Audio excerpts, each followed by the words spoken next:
Atención Colombia, un anuncio presidencial ha hecho temblar los cimientos del país. El 15 de junio de 2025, desde Cali, el presidente Gustavo Petro lanzó una bomba política. Si las instituciones no responden al pueblo, es el pueblo quien debe convocar la constituyente. Y por si fuera poco, días después soltó otra bomba en redes sociales. En las elecciones de 2026 habría una papeleta para convocar una Asamblea Nacional Constituyente. ¿Se imaginan? Reescribir la Constitución por decisión popular. La reacción no se hizo esperar. Un abogado decidió enfrentarse al presidente con una acción de tutela, alegando que sus palabras son una amenaza directa contra la democracia, la seguridad jurídica y el orden constitucional. Pero los jueces no lo vieron así y lo rechazaron. ¿Fin del escándalo? Ni cerca. El caso subió hasta la Corte Suprema y ahora busca llegar a la Corte Constitucional. Lo que comenzó como unas palabras en un evento público podría convertirse en uno de los mayores choques institucionales en la historia reciente del país. Hoy en la otra instancia te contamos todos los detalles de esta tormenta política. ¿Es un simple discurso o el primer paso hacia una nueva constitución? Prepárate, porque lo que viene es fuego puro. Hola, bienvenidos y bienvenidas a la otra instancia. El podcast donde el derecho constitucional se baja del estrado y se sienta a conversar con ustedes.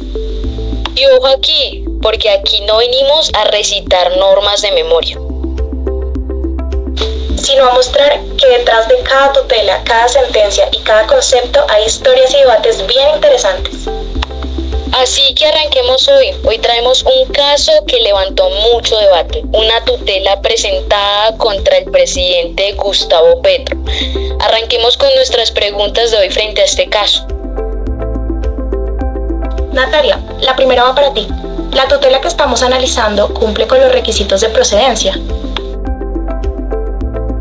Buenos días. Bueno, hablando acerca de la acción de tutela que está consagrada en el artículo 86 de la Constitución Política, se establece que toda persona pueda acudir ante los jueces en cualquier momento y lugar mediante un procedimiento preferente y sumario para reclamar la protección inmediata de sus derechos fundamentales. En este mismo sentido, el artículo primero del decreto 2591 de 1991 reitera que cualquier persona puede invocar la acción de tutela para obtener dicha protección inmediata. En el caso que nos ocupa, la tutela interpuesta contra el presidente Gustavo Petro cumple en primer lugar con el requisito de legitimación en la causa por activa. Según el artículo 10 del decreto 2591 de 1991, cualquier persona que considere amenazados o vulnerados sus derechos puede promover la acción. Siendo así, la Corte Constitucional ha precisado que no es necesario ser titular exclusivo del derecho, sino pues también demostrar un interés legítimo, incluso cuando se trata de derechos de alcance colectivo como la participación política. Por lo tanto, el abogado Gabriel García estaba plenamente legitimado para poder presentar la acción. Ahora, en segundo lugar, pues también se cumple con la legitimación en causa por pasiva, puesto que en el artículo 13 del mismo decreto se dispone que la tutela procede contra acciones o omisiones de autoridades públicas, lo que incluye expresamente al presidente de la República. La Corte ha explicado que este requisito implica que la acción se dirija contra el sujeto con la capacidad legal para responder y ser demandado, como lo reiteró en la sentencia T242 de 2022. En tercer lugar, también se satisface el requisito de inmediatez. La acción fue presentada el 25 de junio del 2025, apenas 5 días después de los hechos, y pues esto encaja dentro del plazo que la jurisprudencia considera razonable para no afectar la eficacia del amparo. Así como lo explicó la Corte en la sentencia T242 del 2022, la tutela debe interponerse en un término oportuno frente a los hechos que presuntamente vulneran los derechos fundamentales. Siendo así, y pues de la misma manera, existe una clara relevancia constitucional, pues en el entorno que gira el debate en torno a los derechos como la participación política y la seguridad jurídica, ambos pues son reconocidos por la Constitución en pilares como de Estado Social de Derecho. No obstante, si la acción no supera otros dos filtros esenciales, los cuales son la subsidiariedad y el perjuicio irremediable. Ahora bien, en el artículo 6 del decreto 2591 se señala que la tutela es improcedente cuando existan otros recursos judiciales, salvo que se use como mecanismo transitorio para evitar un perjuicio irremediable. En este caso particular no hay un acto jurídico concreto pues que sea expedido por el presidente que vulnere los derechos, sino declaraciones políticas. Además, como lo recuerda la Corte en la sentencia T005 del 2022, el análisis de subsidiariedad no es un simple trámite formal. El juez debe verificar si los mecanismos ordinarios son idóneos y eficaces para la protección del derecho, lo cual aquí pues no se demuestra. Ahora bien, en cuanto al perjuicio irremediable, tampoco se puede ver reflejado. La jurisprudencia lo ha definido como aquel que se exige demostrar con 4 condiciones. La primera es la afectación inminente del derecho, la segunda es la urgencia de las medidas, la tercera es la gravedad del perjuicio y la cuarta es el carácter impostergable de la intervención. Y pues ninguno de estos elementos se cumple en este caso, pues no existe un riesgo actual ni concreto. Entonces, pues para concluir, la acción de tutela contra el presidente cumple con los requisitos de legitimación, inmediatez y relevancia constitucional, pero no satisface la subsidiariedad ni el perjuicio irremediable. Por eso la decisión de la improcedencia adoptada en primera y segunda instancia fue correcta y coherente con el carácter excepcional de la tutela, recordando que este mecanismo no está diseñado para resolver discusiones políticas en abstracto, sino para proteger, como de manera inmediata, los derechos fundamentales frente a amenazas reales y concretas. Muchas gracias, Natalia. En palabras más, palabras menos, lo que nos dices es que no todo lo que parece urgente cabe una tutela. Sofi, ¿tú qué piensas? Exacto, o sea que la tutela no es un comodín judicial, sino un mecanismo excepcional, ¿cierto, Natalia? Exactamente, y pues así podemos concluir básicamente que no se cumplieron con todos los requisitos que se presentó en la acción de tutela y por tanto pues la tutela es improcedente. Super, ahora pasemos a un punto importante. Sofi Peñaranda la tenemos aquí como invitada, ahora te toca ponerte en modo experta. Cuéntanos, ¿tú consideras que las declaraciones del presidente son actos jurídicos o simples discursos políticos? ¿Cómo los categorizas? Hola, ¿cómo están? Muchas gracias de antemano, muy feliz de estar acá y que me den la oportunidad pues de contarles lo que yo pienso y pues lo que incluso en sentencias se ha dicho.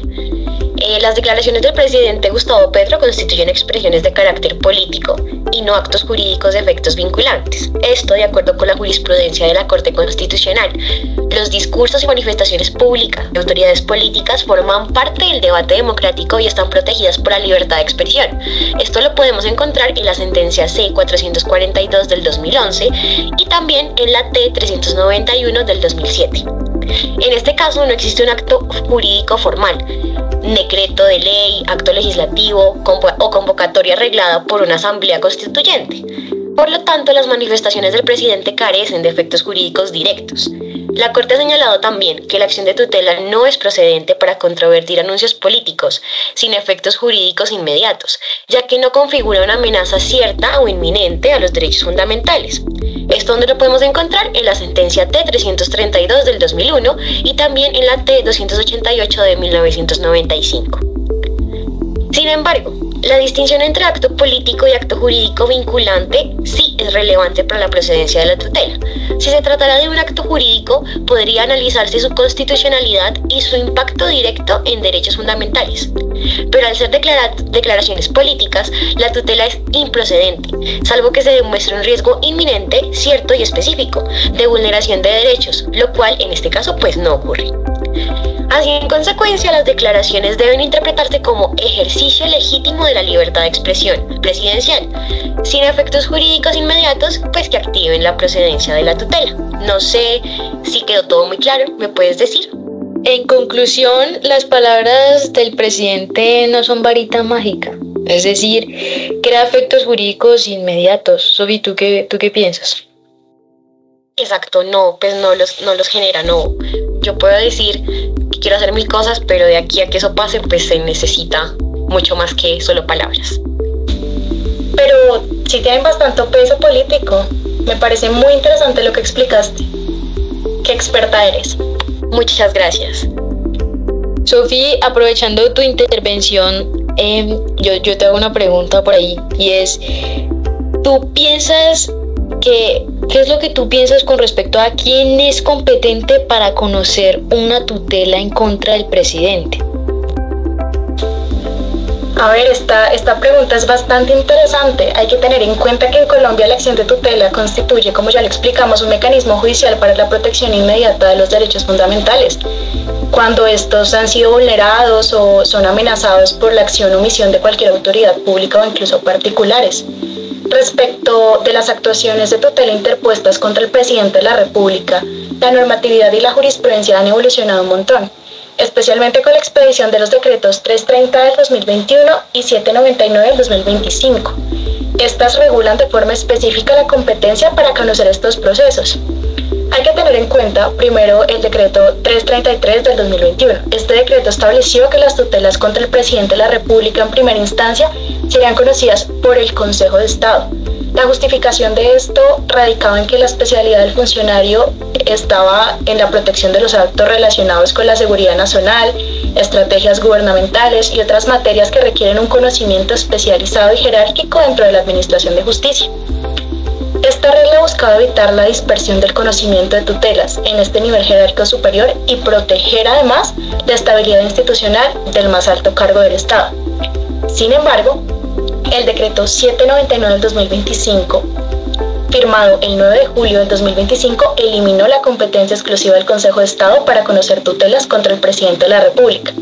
Ahora, la tutela interpela la competencia de cualquier juez del circuito o de igual categoría, en todo el territorio nacional, para conocer estas acciones en primera instancia.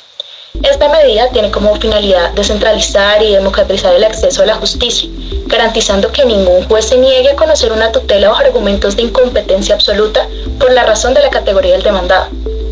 Luego, en segunda instancia, estas tutelas son conocidas por la Corte Suprema de Justicia, órgano al que corresponde la revisión de sentencias de los jueces de circuito, y la Corte Constitucional, la cual asume el control de constitucionalidad para la revisión o selección de la tutela. Hay que tener en cuenta que esta modificación garantiza no solo el acceso a la justicia sin privilegios procesales para el presidente, sino que además nos permite acelerar el trámite de tutelas, evitando dilaciones indebidas derivadas de conflictos de competencia y de la centralización que existía en el Consejo de Estado. Además, la Corte Constitucional ha señalado que la acción de tutela debe garantizar el acceso efectivo a los jueces y que el conocimiento especializado no puede convertirse en un obstáculo para que haya una protección inmediata de los derechos fundamentales. Súper, Sofi, qué buen dato, porque mucha gente todavía en este país cree que todo va directo al Consejo de Estado. Pero bueno, la jurisprudencia movió las fichas y ha abierto más el panorama.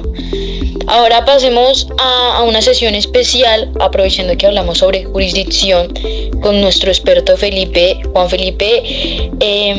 Cuéntanos si puede presentarse una tutela contra una sentencia de la Corte Suprema, en este caso en específico, aprovechando el caso del presidente. Buenas noches, Hasni.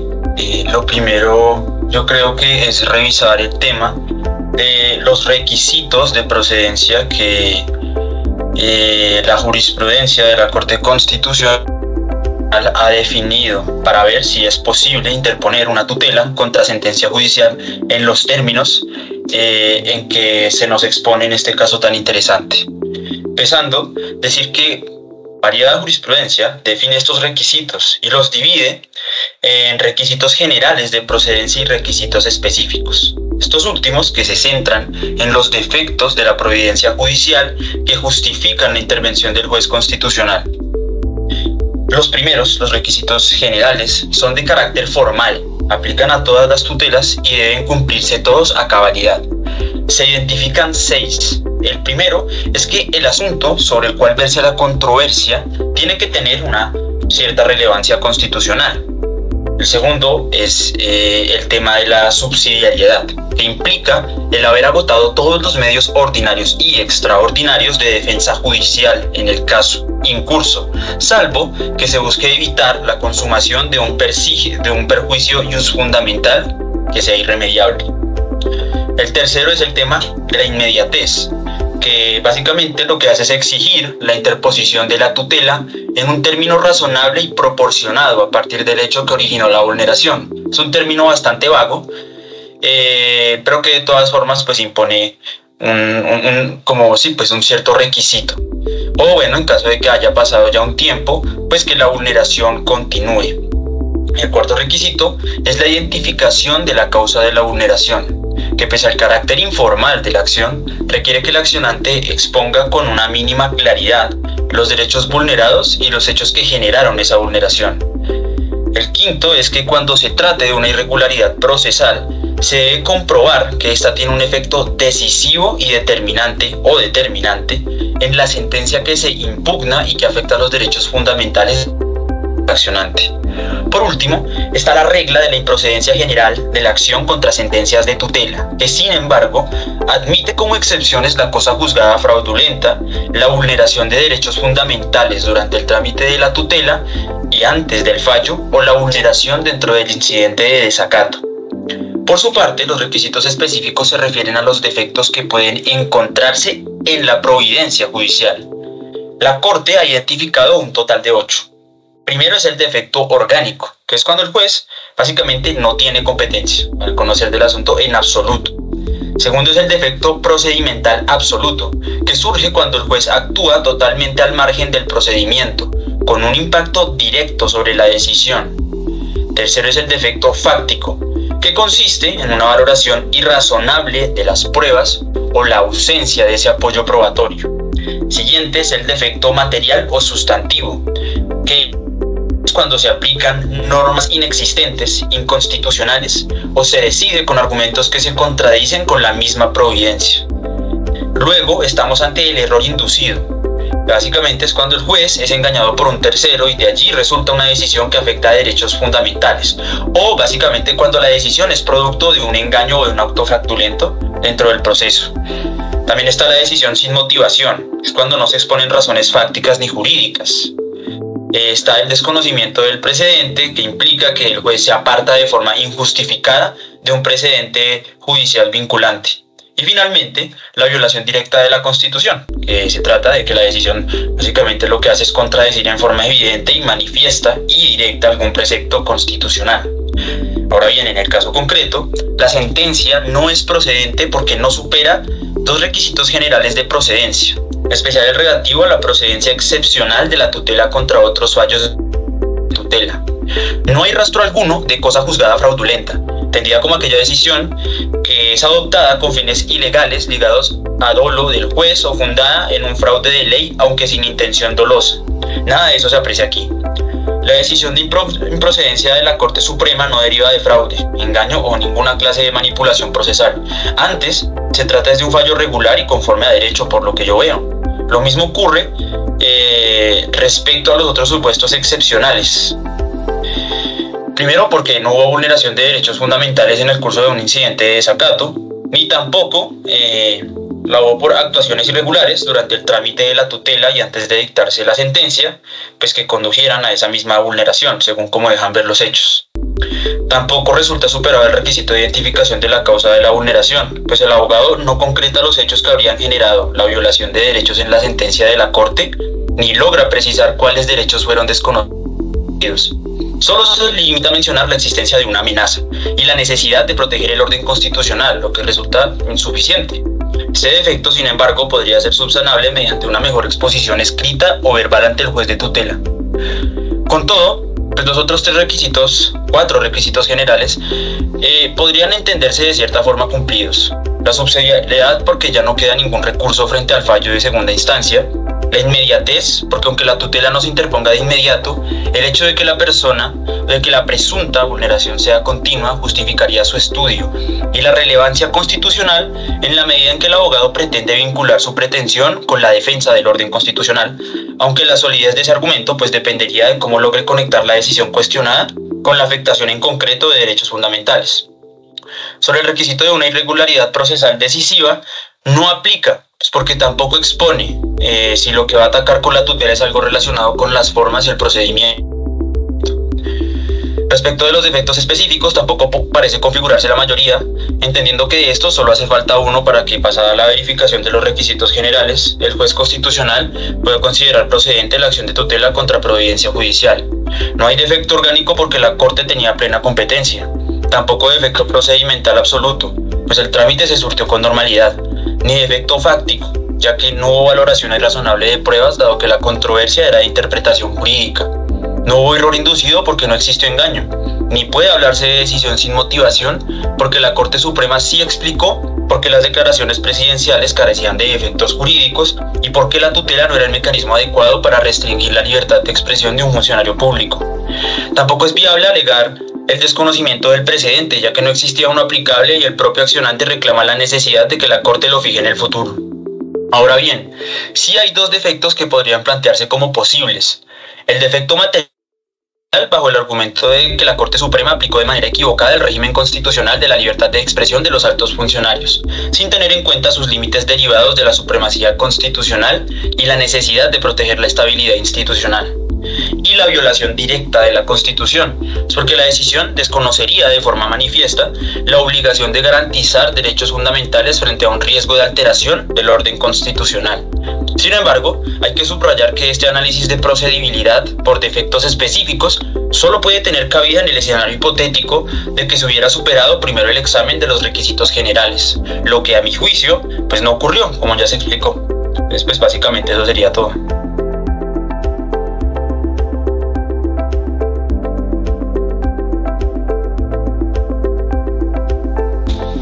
Maravilloso, entonces no es un recurso disfrazado, es más bien un candado que solo abre en casos de violaciones graves de derechos fundamentales.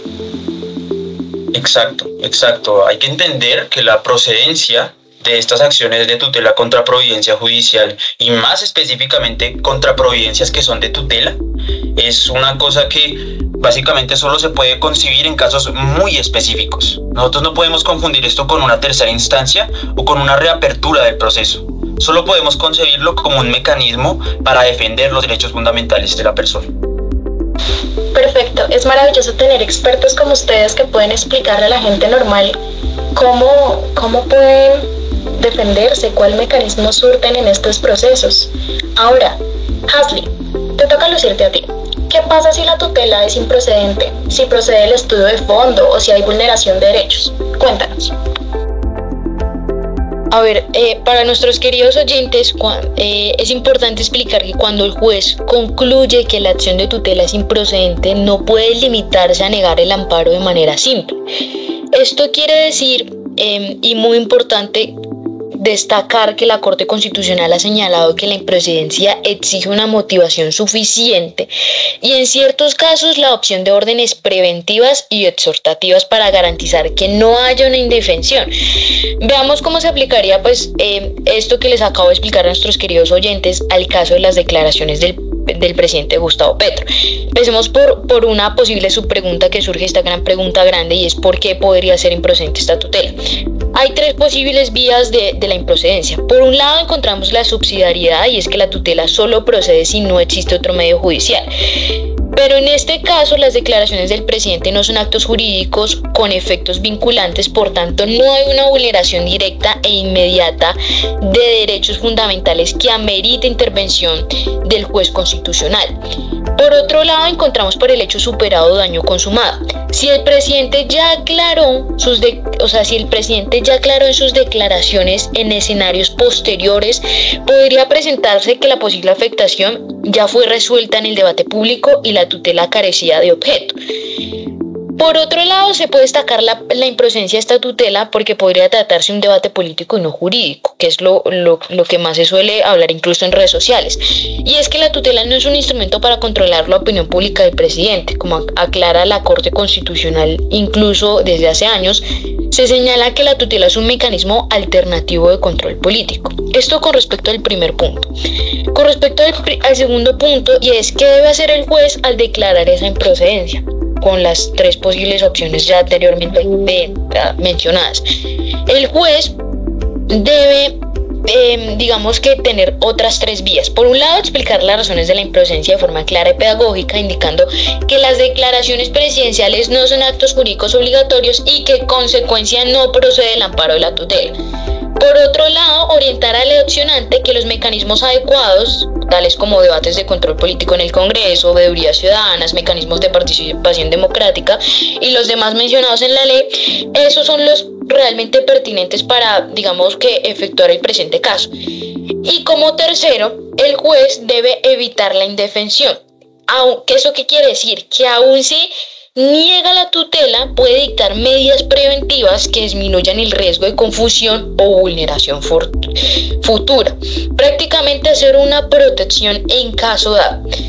Con esto anterior surge incluso unas dos últimas subpreguntas, y es: ¿qué órdenes preventivas o exhortativas podría impartir en este caso el juez? Por un lado, exhortar al presidente y precisar en futuras declaraciones que su propuesta de papeleta es una opinión política y no un acto jurídico con fuerza vinculante. Por otro lado, prevenir a la Registraduría del Consejo Nacional para que en caso de consultas ciudadanas informe oficialmente que no existe instrucción válida para entregar papeletas que convoquen a una constituyente. Como tercero, ordenar campañas pedagógicas institucionales para que la ciudadanía conozca los mecanismos constitucionales legítimos frente a la reforma, ¿no? Por último, frente a esta pregunta es importante destacar que digamos que esto anteriormente mencionado lo ha respaldado pues precisamente la Corte Constitucional. Eso es pues digamos que la respuesta a grosso modo, Sofía.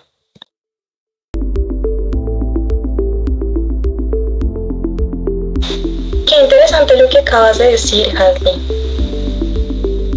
Hay que tener en cuenta también que lo que estás diciendo es que, en pocas palabras, si es improcedente, el juez no puede lavarse las manos. Y si procede a formular un problema jurídico claro, y si hay vulneración, tiene que dar órdenes eficaces, rápidas y concretas. Eso me encanta, porque ahí vemos al juez no como un robot de sentencias, sino como alguien que debe pensar en soluciones reales. Maravilloso. Exacto, Sofía. Bueno, ahora pasemos a María Paula. María Paula, cuéntanos si tú consideras que la tutela se está usando como protección de derechos o como control político, aprovechando esta introducción al asunto del control político. Sí, Clara, me encanta esa pregunta. Bueno, me encantaría como empezar a responderla diciendo en un breve resumen, un breve contexto, y es que todos sabemos que la acción de tutela está establecida en el artículo 86 de la Constitución de 1991. Este tiene un propósito muy claro: es proteger de manera inmediata los derechos fundamentales cuando estos resultan amenazados o vulnerados. Es un mecanismo preferente y sumario, pero a la vez subsidiario y residual, pues no reemplaza los procedimientos ordinarios, ni mucho menos el control político que corresponde a otros órganos del Estado. Ya como en ese contexto, en el caso analizado, las declaraciones del presidente Gustavo Petro acerca de una eventual convocatoria a una asamblea constituyente se enmarcan en el debate político y en el ejercicio de la libertad de expresión. Carecen de esos efectos jurídicos vinculantes, ya que no se materializaron en un acto administrativo ni en un proyecto normativo. La Corte Constitucional ha sido muy enfática en proteger este tipo de discurso por su importancia en la deliberación democrática, como lo señaló en la sentencia T-391 de 2007. No obstante, es importante precisar que existen escenarios excepcionales en los que el discurso de una autoridad pública puede tener consecuencias concretas sobre derechos fundamentales. Por ejemplo, como cuando tales pronunciamientos son estigmatizantes o generan un riesgo cierto a la honra o a la seguridad de grupos sociales específicos, en cuyo caso la tutela sí podría ser procedente. En el expediente que analizamos, sin embargo, no se acreditó un perjuicio actual ni inminente a un derecho fundamental. Lo que se evidencia es un uso de la acción de tutela para poder cuestionarse políticamente las declaraciones de un presidente, lo cual desnaturaliza su finalidad. Por ello, una conclusión que le doy a esta pregunta es que esta tutela no protege un derecho concreto, sino que se intentó usar como un instrumento de control político impropio de este mecanismo constitucional. Entonces, la tutela no es un megáfono político, ¿cierto? Es un escudo de derechos fundamentales. Un escudo de derechos fundamentales. Muy interesante, María Paula. Si quieres, Hasni, podemos seguir con Natalia. Volvemos contigo nuevamente. ¿Hay temeridad en esta tutela? ¿Puedes explicarnos un poco de esto?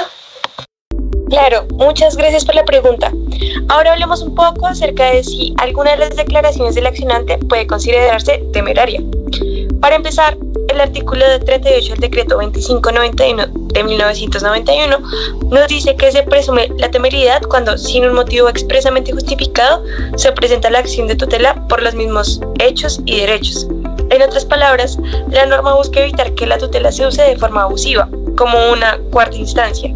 Y en esa misma línea, la Corte Constitucional ha explicado en la sentencia T-123 de 1995 que la temeridad implica mala fe, duplicando procesos ya fallados y afectando la seguridad jurídica. Ahora bien, miremos el caso concreto. El abogado Gabriel García solo interpuso una acción de tutela contra el presidente Gustavo Petro, alegando la amenaza a derechos como la participación política, el debido proceso y la seguridad jurídica.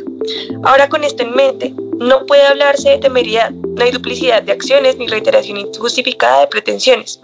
Al contrario, su actuación se enmarca dentro de un ejercicio legítimo de acceso a la justicia, buscando la defensa de la supremacía constitucional.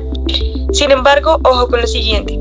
El propio accionante anunció que si la Corte Constitucional no selecciona el expediente, presentará una nueva tutela contra la sentencia de Corte Suprema del 12 de agosto del 2025. Esa eventual acción podría ser viable, pero solo si cumple con los estrictos requisitos fijados en la sentencia C-590 del 2005 para las tutelas contra providencias judiciales. Entre ellos están que el asunto tenga una clara relevancia constitucional, que se hayan agotado todos los medios judiciales ordinarios y extraordinarios, que se presente un término razonable, es decir, la inmediatez, que exista un defecto específico con efectos decisivos en la sentencia, que los hechos y derechos vulnerados estén claramente identificados y que no se trate de atacar otra sentencia de tutela. En conclusión, la tutela actual no es temeraria, es un proceso único y con argumentos jurídicos razonables. Pero si el accionante llegara a presentar otra tutela como la providencia de la Corte Suprema sin cumplir con todos estos requisitos, ahí sí podríamos hablar de un ejercicio temerario en los términos del artículo 38 del decreto 2591 del 1991 y por ende pues sería rechazada por improcedente. O sea, todavía está dentro de lo legítimo, pero si se insiste con lo mismo, ahí sí sería abuso, ¿cierto? Exactamente. Bueno, pasemos al siguiente round. Volvamos con Juan Felipe. Juan, aprovechando, te preguntamos si se pueden adoptar medidas provisionales o no, precisamente hablando del caso de la tutela de Petro. Primero decir que las medidas provisionales en el caso de tutela son una facultad que tiene el juez desde la presentación de la solicitud de esa medida para suspender la aplicación del acto concreto que amenace o vulnere un derecho y ordenar lo necesario para protegerlo y no hacer ilusorio o vano el amparo en el caso de que haya un eventual fallo favorable. La Corte Constitucional ha indicado 3 finalidades de estas medidas. La primera es evitar que el amparo se torne ilusorio. La segunda, salvaguardar derechos fundamentales en discusión o en amenaza. Y la tercera, prevenir otros daños derivados de los hechos examinados. No obstante, su ejercicio no es ilimitado. La discrecionalidad judicial no es arbitraria y toda orden tiene que ser razonada, sopesada y proporcionada con la situación. Entonces, bajo estos parámetros, no podemos decir que se cumplan los presupuestos para adoptar medidas provisionales frente a declaraciones presidenciales sobre una eventual asamblea constituyente. Desglosando un poco, podríamos hablar primero de una necesidad. Básicamente el requisito de que el juez expresamente lo considere necesario.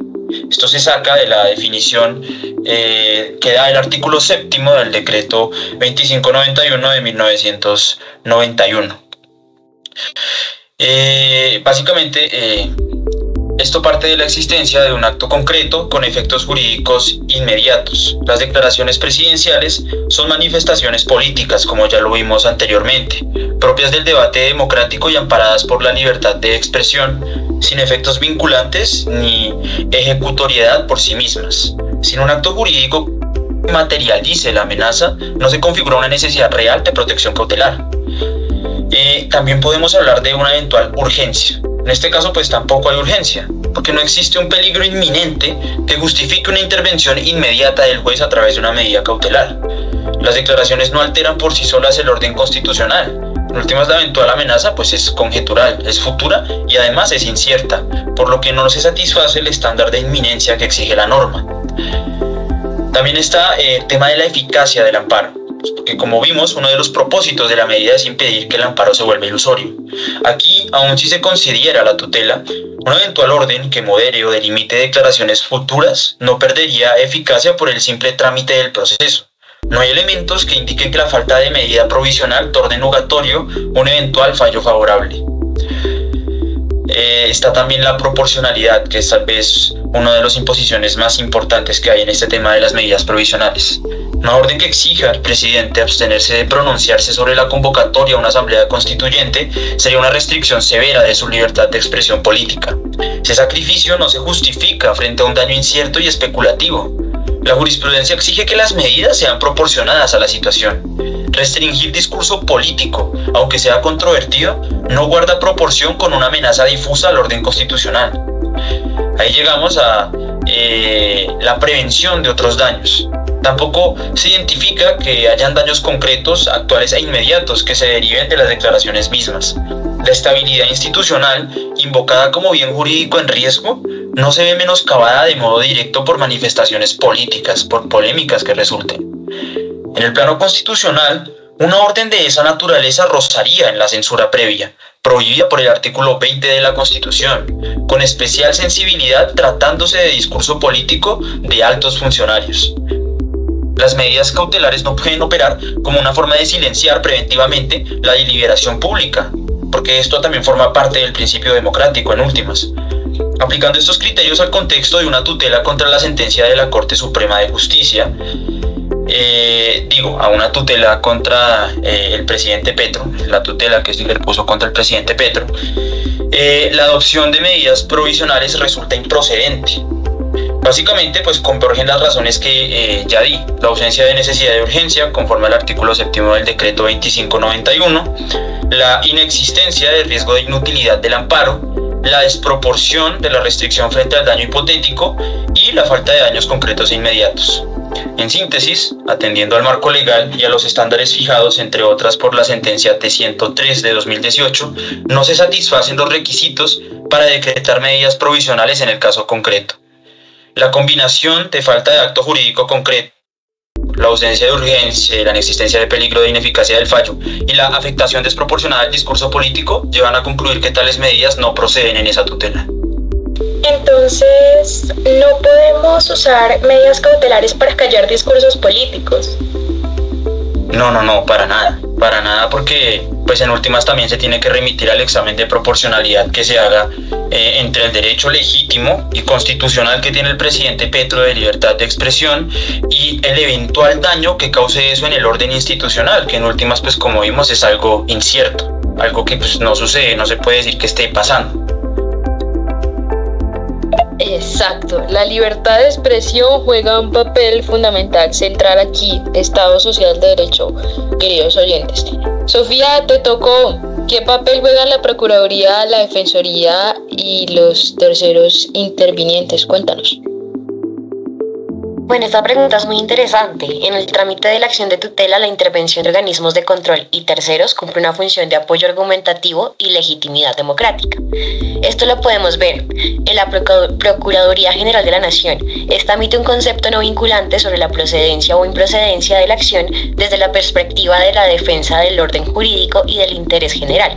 Esto donde lo podemos encontrar en el artículo 277 de la Constitución Política. Su intervención orienta al juez, pero no lo obliga. En el caso de la Procuraduría sostuvo la improcedencia de la tutela, reforzando la idea de que se trataba de un discurso político sin efectos jurídicos. Ahora bien, la Defensoría del Pueblo. Esta interviene como garante de derechos fundamentales, proponiendo intervenciones en favor de la protección constitucional. Y esto donde lo podemos encontrar en el artículo 282 de la Constitución Política. Su postura en el expediente buscaba que se hiciera un estudio de fondo, advirtiendo un posible riesgo para que la participación política y la seguridad jurídica. Y bueno, por último tenemos los terceros intervenientes. Esto que son organizaciones sociales y ciudadanos, entre otros. Su función es aportar perspectivas sociales y políticas que enriquezcan el debate judicial. Aunque sus opiniones tampoco son vinculantes, sí pueden incidir en la decisión al mostrar una relevancia pública del caso y el impacto que el discurso presidencial genera en la sociedad. Ahora bien, en conjunto, estas intervenciones permiten que la decisión del juez no se reduzca a un análisis formal, sino que incorpore las dimensiones sociales, políticas y jurídicas del conflicto. Pero, no obstante, la decisión final recae exclusivamente en el juez constitucional, quien puede acoger o apartarse de los conceptos. Ya depende pues de él. O sea, son como asesores de lujo. Sí, muy bien dicho. Sí, pero al final la toga sigue siendo del juez, ¿no? O sea, eso es importante aquí. Sofi García, cuéntanos qué derechos fundamentales están comprometidos en el caso de Gustavo Petro, que por ahí he escuchado muchos tweets hablando sobre una diversidad de derechos fundamentales. Claro que sí, vamos a hablar un poco de este tema. Hay que tener en cuenta que el presidente Gustavo Petro realizó declaraciones públicas sobre la intención de convocar una Asamblea Nacional Constituyente y sobre la entrega de una papeleta adicional en las elecciones del 2026 para ese fin, ¿no? Sin que haya habido una formalización jurídica mediante un decreto, una ley o un proyecto de reforma constitucional. Frente a estas declaraciones, el accionante interpuso una tutela argumentando que se vulneran los derechos fundamentales constitucionales y principios claves en el ordenamiento jurídico. Vamos a analizar un poco qué derechos y principios fundamentales están en juego. Como primer derecho tenemos el derecho a la participación política. Esta pues la encontramos en el artículo 40 de nuestra Constitución.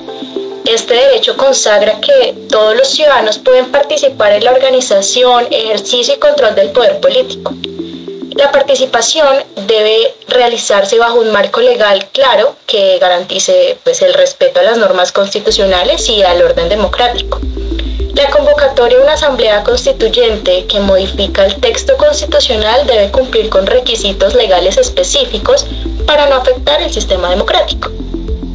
Además, las declaraciones presidenciales, en tanto que anticipan mecanismos como la papeleta adicional, pueden afectar la seguridad jurídica y la confianza ciudadana en que los procesos electorales se desarrollarán conforme a la ley. Por lo tanto, el derecho a la participación política podría verse amenazado en su garantía de transparencia, legalidad y seguridad jurídica. Adicionalmente, podemos ver también la vulneración del derecho al debido proceso. El debido proceso no solo es aplicable en materia judicial, sino también incluye garantías fundamentales para los procedimientos de carácter público, político y electoral.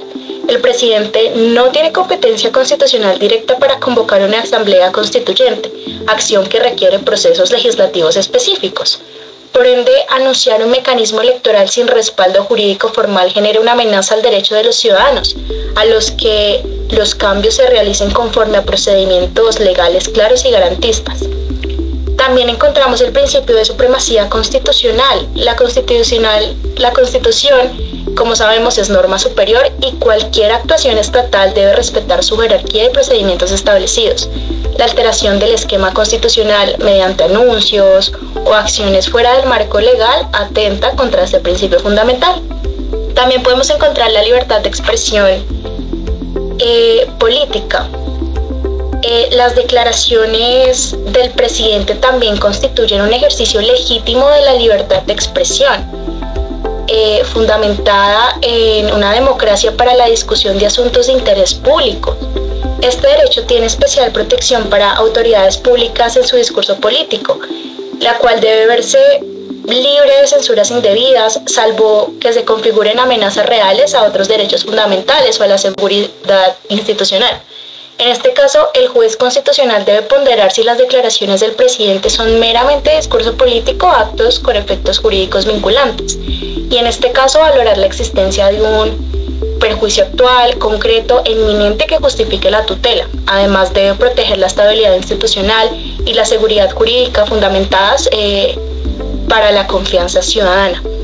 Si se prueba riesgo cierto e inminente, el juez puede ordenar medidas proporcionales para proteger la participación política el debido proceso, la supremacía constitucional, sin limitar injustificadamente a la libertad de expresión.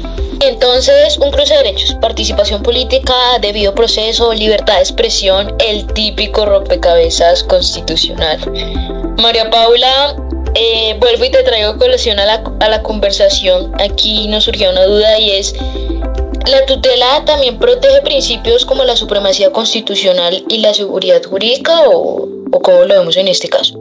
Bueno, Hasli, para responder tu pregunta, debemos recordar que la Constitución consagra en su artículo 4 el principio de supremacía constitucional, según el cual la Carta es norma de normas y además prevalece sobre cualquier disposición legal contraria. De igual manera, la seguridad jurídica, derivada de los artículos 1 y 2, es un pilar del Estado de Derecho, que implica una certeza normativa, confianza legítima y respeto por el precedente y la cosa juzgada. Ahora bien, la acción de tutela no fue diseñada para salvaguardar principios en abstracto. Su finalidad, como ya lo hemos venido hablando, es proteger derechos fundamentales concretos frente a vulneraciones específicas. Los mecanismos adecuados para garantizar la supremacía de la Constitución y además la seguridad jurídica de manera general son otros, como por ejemplo en la acción pública de inconstitucionalidad regulada en los artículos 241 y 242 o el efecto de cosa juzgada previsto en el artículo 243. Además, el decreto 2591 de 1991 establece que la tutela es improcedente frente a actos de carácter general. Sin embargo, la Corte Constitucional ha reconocido a lo largo del tiempo que la tutela puede contribuir a proteger estos principios cuando su desconocimiento afecta directamente un derecho fundamental. Así, mediante la excepción de inconstitucionalidad, el juez de tutela puede inaplicar una norma contraria a la Constitución solo si su aplicación vulnera derechos fundamentales. De igual manera, la Corte ha considerado que desconocer la cosa juzgada constitucional o poder apartarse del precedente sin justificación puede afectar la seguridad jurídica y con ello derechos como la igualdad y el debido proceso. Haciendo un resumen súper rápido, la tutela no procede como un mecanismo autónomo para poder garantizar la supremacía constitucional y la seguridad jurídica. Puede hacerlo solo únicamente de manera indirecta cuando esta violación de esos principios compromete directamente derechos fundamentales. En caso en concreto de lo que hemos venido hablando, al no existir esa conexión que les expliqué anteriormente, pretender que la tutela actúe como garante de dichos principios en abstracto sería desnaturalizar su esencia y confundirla con un control constitucional que corresponde a la Corte a través de otros medios. Es decir, no es lo mismo, no sería coherente pensar que sí es. Muchas gracias por lo que expusiste. O sea, no protege un principio en abstracto, pero sí cuando su afectación arrastra derechos fundamentales, más o menos. Exactamente, esa es la conclusión. Perfecto. Está bastante buena esa pregunta, pero ahora queremos hablar un poco. ¿Cuál es el estándar de protección de la libertad de expresión de autoridades públicas? Cuéntanos. Este tema a mí me llama mucho la atención y es poder identificar efectivamente cuál es ese poder, esa digamos que esa repercusión que tiene una autoridad pública a la hora de hablar. Y es que resulta que cuando hablamos de una autoridad pública en sentido de intervención, en estos casos de acción de tutela, nosotros siempre pensamos que realmente hay una fuerza coercitiva, ¿no? Y es que aquí hay algo importante y es el principio general. Primero, la libertad de expresión es amplia pero no absoluta. La libertad de expresión protege tanto a particulares como a autoridades públicas. Sin embargo, cuando quien se expresa es un funcionario estatal o el estándar de protección cambia, pero su discurso, digamos que a la hora de la realidad, tiene un mayor impacto social o una mayor autoridad, podría decirse. ¿Eso qué quiere decir? Eso, en palabras más, palabras menos, quiere decir que en teoría general no hay una fuerza vinculatoria, pero lo que sí existe es una fuerza de carácter social. ¿Eso qué quiere decir para el caso concreto? para el caso en concreto. Quiere decir que a la hora de que la Corte Constitucional, por lo general cuando va a evaluar precisamente un asunto de tutela, ellos hacen una especie de un test de análisis de quienes han intervenido. Primero ellos revisan el discurso si se versa sobre un asunto de interés público, si sí, pues hay una presunción de protección, si existe efectivamente una afectación clara, cierta y grave de derechos a terceros, si no se protege la expresión, y revisan si el funcionario actuó dentro de sus competencias o deberes. Con todo lo anterior, ¿qué quiere decir? Que el estándar de protección a la libertad de expresión de autoridades públicas en asuntos de interés público es reforzado, pero no absoluto. La regla general es que la protección es amplia del discurso político siempre que no se vulnere desproporcionadamente el honor, la igualdad o el debido proceso de terceros.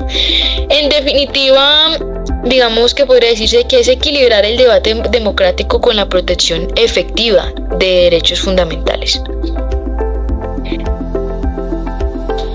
Entonces, un poco en resumen lo que estás diciendo. Máxima protección en asuntos públicos, pero límites claros cuando se afecta la honra y la igualdad. Y ahí está el reto, ¿no? Como equilibrar la voz del funcionario con los derechos de los demás. Correcto, es efectivamente como un asunto más allá de una fuerza jurídica, es una fuerza de carácter social, es un asunto de que la Corte Constitucional incluso debe tener en cuenta precisamente cuando se trata sobre temas. Voy a mencionar aquí un ejemplo, a pesar que estemos hablando del asunto de Petro, pero si se está debatiendo en la Corte Constitucional un asunto de salud y quien en realidad entra a hacer esa opinión consultiva, por ejemplo, es el Ministerio de Salud, claramente no es la misma fuerza, no es el mismo análisis, no es la misma valoración que va a hacer la Corte del Ministerio de una entidad que compete al asunto de salud a, no sé, por ejemplo, la Defensoría del Pueblo, que cabe resaltar que es una entidad importante dentro del país, pero efectivamente eso no quiere decir que tenga la misma fuerza vinculante. En conclusión, depende específicamente sobre el caso. Pero bueno, es muy interesante lo que dices, pero tengo otra pregunta como para cerrar con broche de oro. ¿Qué peso tienen los conceptos de la Procuraduría, la Defensoría y las organizaciones sociales? La idea es que podamos hacer esto un poco más fluido porque se nos acaba el tiempo para nuestros oyentes sobre nuestro podcast. Entonces, cuéntanos un poco de manera breve en qué trata esto. Yo cierro con generalidades para que nuestros queridos oyentes no se vayan decepcionados de que las entidades no tienen valoración, y es: en los procesos de tutelas y en otros escenarios judiciales pueden intervenir entidades como la Procuraduría, la Defensoría y de manera creciente cualquier organización social y de derechos humanos. Sus intervenciones no son decisiones obligatorias, sino aportes argumentativos y técnicos que enriquecen el debate constitucional, porque a la hora de la realidad, quien está ya decidiendo constitucionalmente el asunto, digamos que desafortunadamente no son tan expertos o en el asunto de salud o en el asunto de defensa o lo que les toque competir, pero el juez lo que sí tiene dentro de la obligación es de valorarlas, pero conserva la plena autonomía en su decisión de si la va a tomar o no.